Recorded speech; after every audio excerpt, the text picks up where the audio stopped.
আসসালামু আলাইকুম।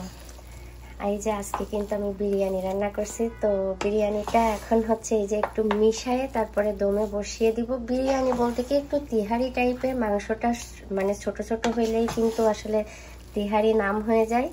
তো বিরিয়ানির মতো টেস্ট লাগবে, বাট মাংসটা একটু ছোট করেই দিয়েছি। তো কালকে রাতে আমার ছেলে আমাকে বলছে, মাম্মি তুমি একটু বিরিয়ানি রান্না করো। তো দেখেন আমার ছেলে এখন কত বড় হয়ে গেছে যে সে তার পছন্দ মতো আমাকে রান্নার কথা বলছে। সো এই জন্য মনেই হলো যে আমার ছেলেটা মাশাআল্লাহ অনেক বড় হয়ে গেছে। তো আমি এখন এই যে বিরিয়ানি রান্না করছি, মানে এখন দমে বসাই দিলেই রান্নাটা হয়ে যাবে। 85 বা 90% রান্না হয়ে গেছে। তো এর মধ্যে আমি হচ্ছে এখন একটু আলু বোখরা দিয়ে দিব। তো নিয়ে আসি। তো বিরিয়ানির সাথে আলু বোখরা না হইলে কিন্তু ভালোই লাগবে না। তো এই যে আমি হচ্ছে এখানে 5-6টা আলু বোখরা এর মধ্যে দিয়ে দিলাম, আর কিছু কাঁচামরিচ দিয়ে দিব। তো এটার মধ্যে এই যে কিছু কাঁচামরিচ দিয়ে দিচ্ছি, এইভাবে ভিতরে দিয়ে দিচ্ছি। তো বলাই হয়নি, এটা কিন্তু গরুর মাংসের বিরিয়ানি, আর আমার ছেলে তো গরুর মাংস ছাড়া খেতেই চায় না। তো আমি এখন এই যে আলু বোখরা আরও অল্প কিছু আছে, তো আমি এখন এটা দমে বসিয়ে 20 মিনিটস মতো রেখে হচ্ছে এখানে কি বানাচ্ছি বলেন। এটা হচ্ছে টোনা ফিশের কাবাব। আমার অলমোস্ট মাখানো হয়ে গেছে, জাস্ট কাঁচামরিচটা হচ্ছে লাস্টে দিয়ে দিলাম। কেন? কারণ কাঁচামরিচটা কিন্তু দিয়ে মাখাইলে কিন্তু অনেক বেশি ঝাল হয়ে যাবে, এই জন্য লাস্টে হচ্ছে একদম মাখানো কমপ্লিট হয়ে গেলে তারপর কাঁচামরিচটা দিয়ে দিয়েছি। আর এটা চেক করেছি আমি, এভরিথিং ওকে আছে। জাস্ট আমি এখন হচ্ছে ছোট ছোট মানে গোল হচ্ছে কাবাব শেপ দিয়ে তারপরে আমি এটাকে ভেজে নিব। তো আজকে বিরিয়ানি, টুনা ফিশের কাবাব আর হচ্ছে ডিম, সালাদ, এই হচ্ছে আজকে আমার খাবার হবে। তো খাওয়ার সময় অবশ্যই অল্প একটু আপনাদের সাথে শেয়ার করব। তো এই যে আমার হচ্ছে কাবাব বানানো হয়ে গেছে। তো দেখেন কতগুলা হয়েছে। তো আজকে কিন্তু আমি 2টা ক্যান দিয়ে বানিয়েছি। আর হচ্ছে এখানে হালকা একটু হলুদ ইউজ করেছি আজকে, অন্য সময় কখনোই করি না হলুদটা, বাট আজকে করলাম। তো এটা আমি এখন ভেজে নিব। তো ঠিক আছে,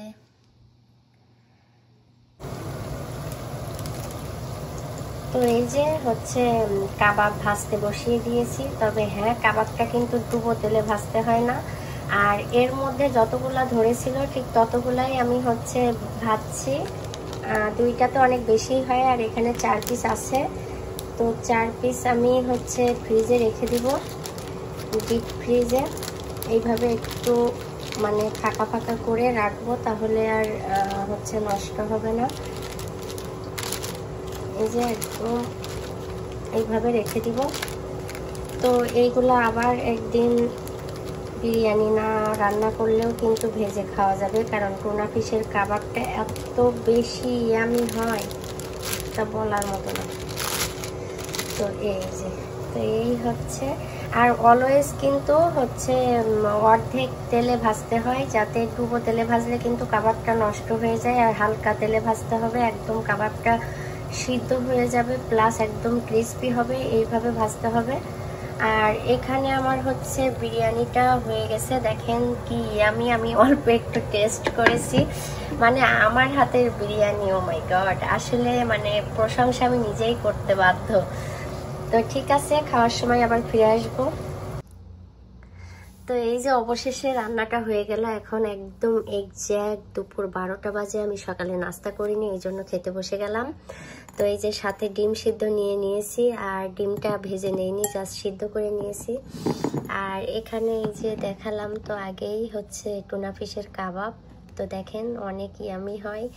আর এখানে সালাদ, আর এই হচ্ছে আমার হাতের বিরিয়ানি, যেটা আমি নিজেই প্রশংসা করতে বাধ্য, এত বেশি মজা হয়। তো এখন আমি এই যে বিরিয়ানিটা নিয়ে নিব হচ্ছে আমার প্লেটে।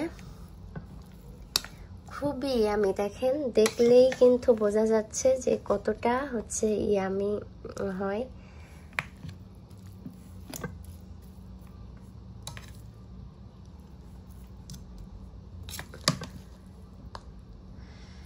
তো আমি একটু বেশি করেই নিচ্ছি, জানি না খেতে পারবো কি, তো ঢেকে রাখবো নাকি। আচ্ছা, তো এই যে দেখেন একটু বেশি করেই কিন্তু নিয়ে নিয়েছি।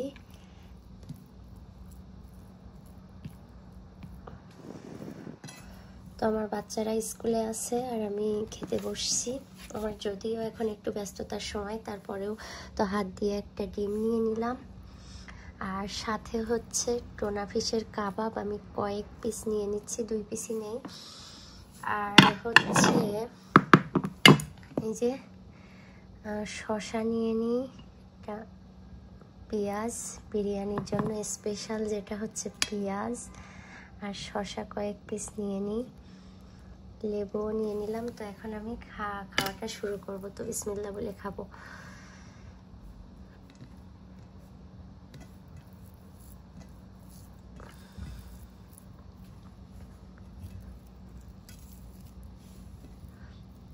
তো বিসমিল্লাহ।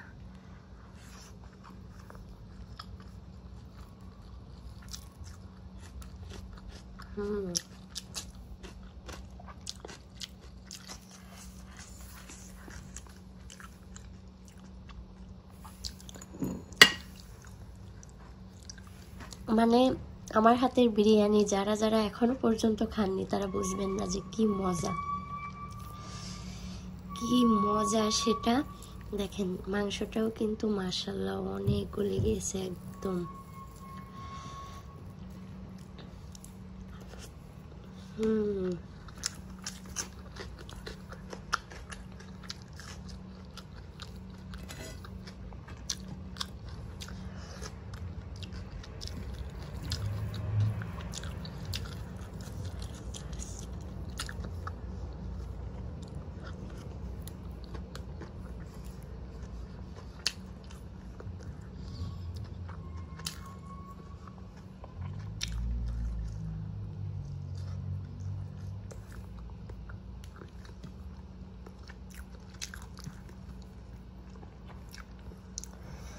একদম ধোয়া ওঠা বিরিয়ানি, সাথে হচ্ছে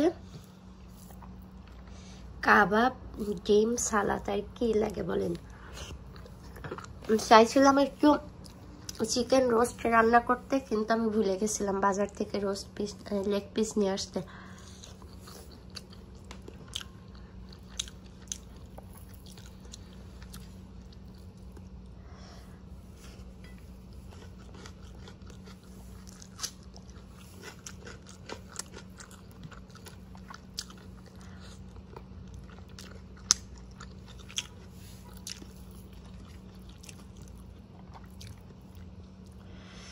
তো আমার ছেলে খেতে চেয়েছে আর আমি একটু কমই রান্না করি এই টাইপের খাবার, আর যখন ওরা খেতে চায় তখন কিন্তু মিস করি না। আর টোনা ফিশের কাবাবটা কিন্তু অনেক টেস্টি হয়, অনেক।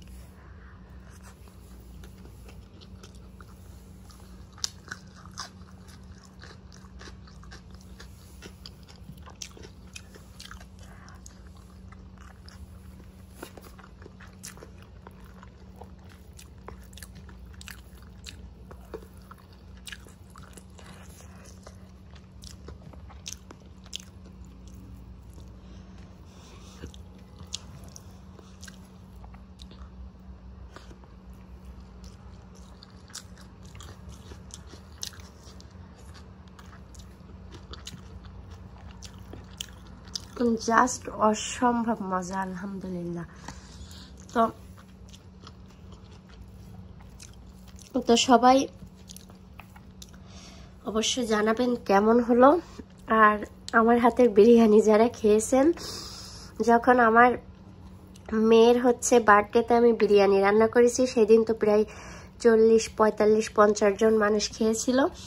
তো সবাই রাস্তায় পরের দিনই আমাকে বলছে যে আপনার হাতের বিরিয়ানি এত মজা, এত মজা। তো আমি বলছি আমি যে ভিডিওতে বলি সেটা কিন্তু আমি মিথ্যা কথা বলি না, আপনারা তো প্রমাণ পেয়ে গেলেন তাই না।